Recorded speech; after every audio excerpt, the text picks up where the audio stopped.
Nag-deploy ang Department of Information and Communications Technology ng election watchdogs na magbabantay sa pagkalat ng mga maling impormasyon sa social media kaugnay sa darating na national at local elections. Yan ang detalye sa report ni Noel Talakay.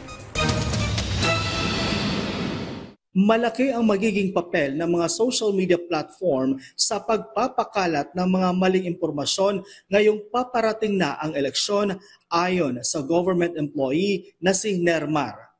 Sa social media kasi mas mabilis yung pagpapakalat ng misinformation at pagpili ng boto kasi halos lahat ng mga Pilipino ay gumagamit ng social media at ng internet.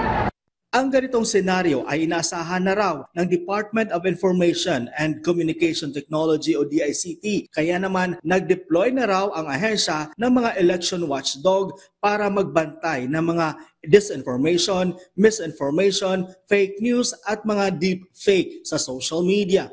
Mga NGOs, mga volunteers that are willing to put in their resources, their time in order to be watchdogs, kumbaga.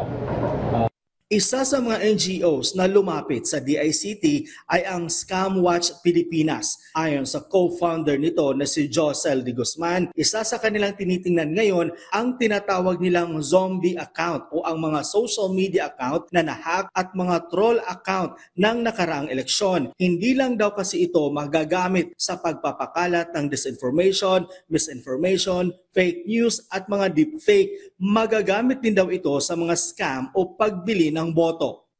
Pero baka gamitin yung kapangitan ng election practice na yun na mangako sa mga tao na kung gusto mo kumita ng 2,000, kailangan mo lang iboto yung kandidato na to, click mo yung link. Eh yun pala, wala namang kinalaman sa kandidatong yun para lang makuha yung account mo o mas-scam. Paliwanag naman ni DICT Secretary Uy, nakadepende pa rin ang kanilang mga hakbang sa COMELEC kung sakaling makakita sila ng social media account na nagpapakalat ng maling impormasyon. Kami mga deputized kami, so we act in accordance to the directives of COMELEC during the election. Giit ni Uy, dati nang nakikipag-ugnayan ang DICT sa mga social media platform para ma-take down ang mga social media account na nagpapalaganap ng maling impormasyon. Very cooperative ng mga social media platforms, some of them. So they will say, we'll look into it.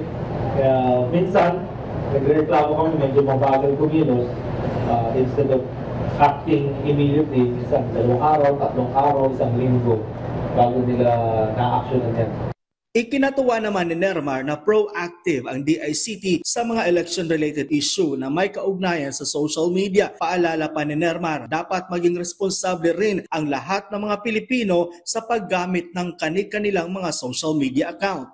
Siguro do some research muna bago mag-decide and wag basta maniniwala sa mga nagbasa or nakikita nakapost sa social media.